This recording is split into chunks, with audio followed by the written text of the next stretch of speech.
भाव भगति से कोई शरणागत आवे संतति संपत्ति सब ही भरपूर पावे. Hi hello welcome to Savithri kitchen. இன்னைக்கு பார்த்தீங்கன்னாக்கா நாளைக்கு விநாயகர் சதுர்த்தினால விநாயகருக்கு ஒரு கடலப்பருப்பு மோதக கொழக்கட்டையும் பூர்ண கொழக்கட்டை பொரிச்ச கொழக்கட்டையும் பண்ணி காட்ட போறேன். அதை எப்படி செய்யலாம், அதுக்கு என்னெல்லாம் இன்கிரீடியன்ஸ் தேவைங்கிறத பார்க்கலாம் வாங்க.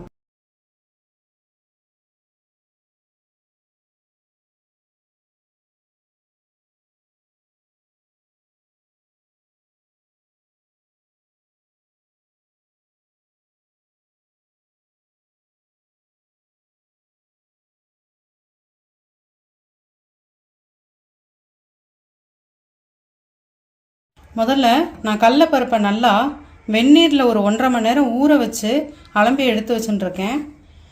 ஒரு பவுல் ஃபுல்லாக எடுத்து வச்சுட்டுருக்கேன். அதாவது ஒரு 200 கிராம்ஸ் இருக்கும்.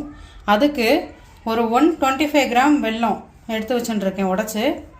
தேங்காய் ஒரு 2 கை தேங்காய் துருவல் எடுத்து வச்சுட்டுருக்கேன். ஏலக்காய், நெய், கடலப்பருப்பு வேக வைக்க தண்ணி.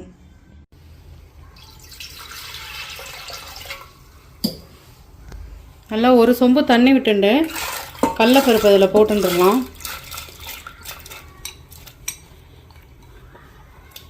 போட்டுண்டு ஒரு குக்கர் வெயிட் போட்டு 4 விசில் வாங்கி வச்சுட்டுலாம். இப்போ பொரிச்ச கொழக்கட்டைக்கு கோதுமை மாவு நல்லா 1 கப்பு கோதுமை மாவு எடுத்துட்டுருக்கேன். அதை போட்டுன்ட்டு உப்பு போட்டு சப்பாத்தி மாவு மாதிரி பிசைஞ்சுட்டுலாம். நம்ம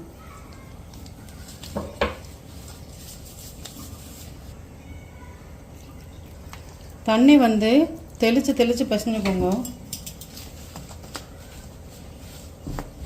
நல்லா பந்து மாதிரி பிசைஞ்சிட்டு கடைசியாக எண்ணெய் விட்டு உருட்டி வச்சுட்டுலாம்.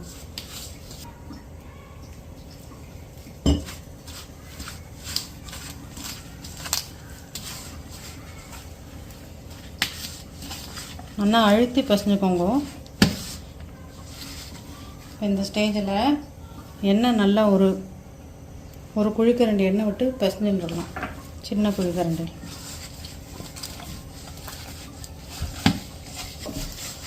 நல்லா சாஃப்ட் டோவாக பிசைஞ்சு வச்சுக்கோங்க. இதை நம்ம சப்பாத்தி திரட்டுற மாதிரியே தான் கல்லில் திரட்டி ஏதாவது ஒரு பாட்டில் மூடி இருந்தால் அதால் சின்ன சின்னதாக வட்ட வட்டமாக வெட்டி எடுத்துட்டு பூர்ணத்தை உள்ளே வச்சு பொரிக்க போகிறோம்.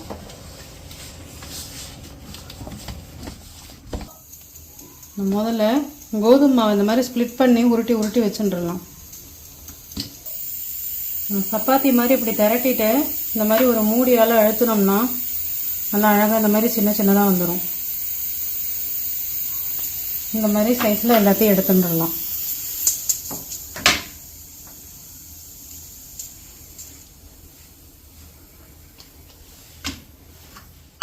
கடலப்பருப்பை நல்லா 4 விசில் விட்டு வேக வச்சு எடுத்துக்கிட்டேன். அது நல்லா தண்ணியெல்லாம் ஸ்ட்ரெயின் பண்ணிவிட்டு நல்லா ஆற வச்சுருங்க. ஆற வச்சுட்டு மிக்சியில் அரைச்சி எடுத்துட்டுலாம். நான் தேங்காய் பூரணம் ஏற்கனவே வீடியோ போட்டுருக்கேன், அதை பார்த்து பண்ணிக்கோங்க. இந்த மாதிரி இந்த மாவுக்குள்ளே பூரணத்தை வச்சுட்டு ஒரு அழுத்து கையால் இப்படி அழுத்திண்டு கொழக்கட்டை பிடிக்கிற மாதிரி இந்த மாதிரி பிடிச்சி மூடி விட வேண்டியதான். இந்த மாதிரி எல்லாத்தையும் மூடி விட்டுண்டு எண்ணெயில் பொரிச்சு எடுக்கணும். இப்போ நம்ம எல்லா கொழக்கட்டையும் உள்ளே பூர்ணம் வச்சு ரெடி பண்ணிட்டாச்சு. இந்த மாதிரி இதை எண்ணெயில் பொரிச்சு எடுத்துக்கலாம். ஆல்ரெடி எண்ணெய் இதை முங்குற அளவுக்கு விட்டுண்டு நல்லா ஃபுல் ஃப்ளேமில் வச்சு ஹீட் பண்ணி இப்போ மீடியமில் வச்சுட்டுருக்கேன். இப்போ நம்ம திருப்பி போட்டுக்கலாம். இந்த பாருங்க, அடிப்பக்கம் நல்லா இந்த மாதிரி ப்ரௌன் கலரில் வெந்திருக்கு பாருங்க. இப்போ அடுத்த பக்கம் திருப்பி போட்டுக்கலாம். இந்த பாருங்க, எல்லா பக்கமும் நல்லா செவக்க வந்துருக்கு. இதை அப்படியே எடுத்துட்டுலாம். இதே மாதிரி எல்லா கொழக்கட்டையும் பொரிச்சு எடுத்துக்கலாம்.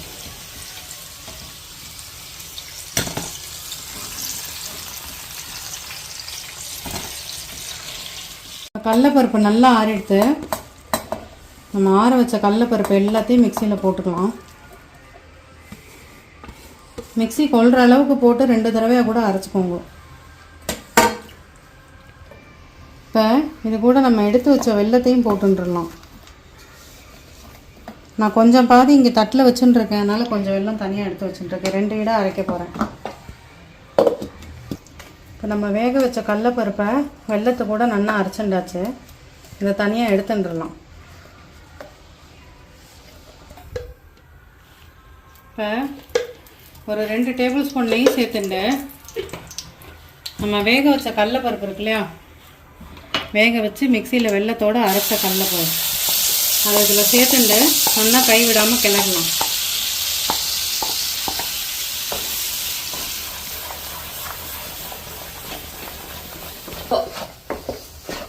இது நல்லா இறுகி வரணும்.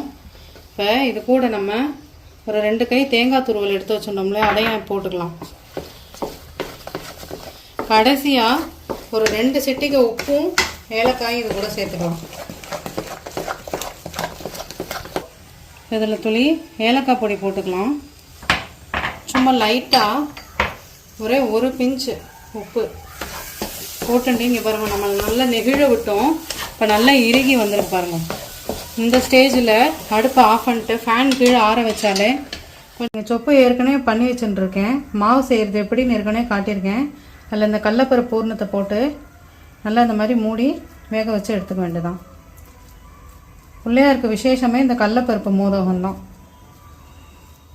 இன்றைக்கி இந்த விநாயகர் சதுர்த்திக்கு நான் செஞ்ச மாதிரி பூர்ண கொழுக்கட்டை, பொரிச்ச கொழுக்கட்டையும் மோதகமும் நீங்களும் உங்கள் காலத்தில் செஞ்சு பார்த்துட்டு எப்படி வந்ததுங்கிறத எனக்கு கமெண்ட் பண்ணுவோம். தேங்க்யூ.